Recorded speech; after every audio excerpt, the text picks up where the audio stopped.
We are. We are. We are MBC. We are. We're the storytellers of Mason High School. We are. We are. We are. We are. We are. We are the best student-run broadcast. We are. We are fans excited about bringing you comic sports news. We are. We are. We are. We are by the students, for the students. We are. We are. We are your primetime homeroom. We are. We are MBC. Welcome to this edition of MBC News. In today's broadcast, we're covering the stories that really make an impact. If you stay up late trying to beat the next level of Halo when you should be doing your homework or even sleeping, Gabe Dubois has the place for you. Here's the story. The Mason ACM Club is back with another LAN party. Upwards of 100 students get together every year to eat pizza and Chinese food while playing games like Super Smash Bros., League of Legends, and Halo. Some come for the prize money, and all come to have a good time. The community at these LAN parties is outstanding. You know, everybody's trying to play the same games together, and you just have everybody being friendly and competitive. And it's really fun. Sometimes you'll see a egg roll flying across the room. That means somebody lost. That's pretty fun, too.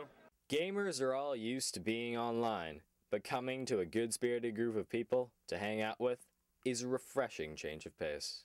I came to the LAN party mainly because it's a good safe environment for a lot of people to have a lot of fun. You know, if you go online, there's a lot of people that are just going to be mean-spirited or just not good people to play with. Here, you can talk to everybody, and there's not that kind of malice or hatred towards everybody else. The students here think this is all about games and having fun, but ACM Club sponsor, Gregory Coomer, says they are actually learning something. ACM is the Association of Computing Machinery. It's a professional organization just like the ABA for American Bar Association for lawyers or the American Medical Association for doctors. What we're doing here is getting kids involved, making them put a carrot on a stick and say, hey, come and game.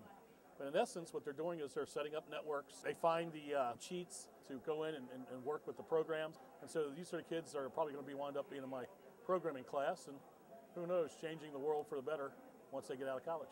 Mason's ACM Club gets more popular every time they throw this party. And looking around, it's easy to see why. Tournament-style gaming can attract anybody who's ever played video games. I'm Gabe Dubois, MBC News. Most of us seniors are beginning to relax a little bit about our after-high school plans, but Mason's being proactive with our underclassmen. Here's Kathy Connor with the story. For freshmen, sophomores, and juniors, their post-graduation plans are the least of their worries. With most of their high school careers still ahead of them, there's a common perception that they have all the time in the world, but Mason High School believes it's never too early to start planning.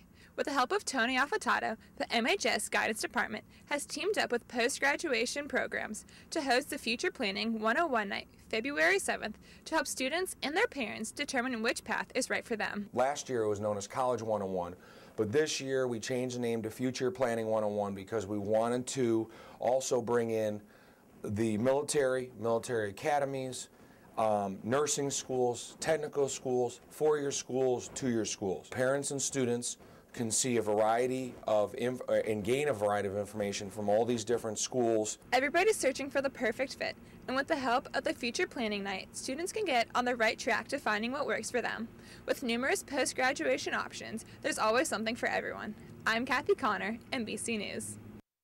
Better safe than sorry is what our country really seems to be focusing on lately. Namisha Rakesia has a story of how locally we're taking measures to keep our students safe. When students go to school, they expect to be in a safe environment. And with 9 school shootings just in this past year, Mason High School is locking down and taking precautions to keep the students safe. What we're doing here at the front desk is, as usual, we have visitors come in. We always have them sign in on the visitors sheet. But the next step that we've added is that we actually scan their driver's license to generate a visitor's pass out of the system. It goes out and does a background check. As long as it doesn't come out with any sort of alert, it'll show that it will generate a visitor's pass automatically for us. If I do get an alert, the plan is there's a code that I would notify all administrators, and I would say to them what the situation, it's all coded, and then they would know to come down and assist me in denying access.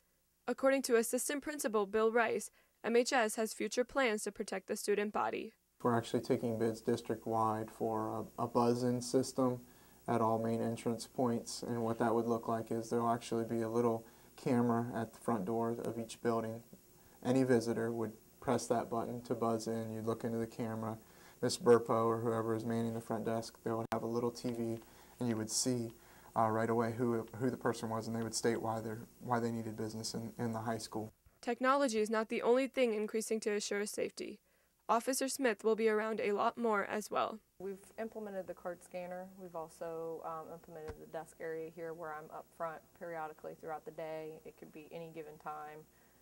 Just kind of stepped up just visual kind of aspects of security. The more presence, it just kind of gives you a peace of mind that someone's there that is trained and qualified to take care of a situation if one does arise. Many students in MHS who are aware of the changes are happy to see the steps the school is taking.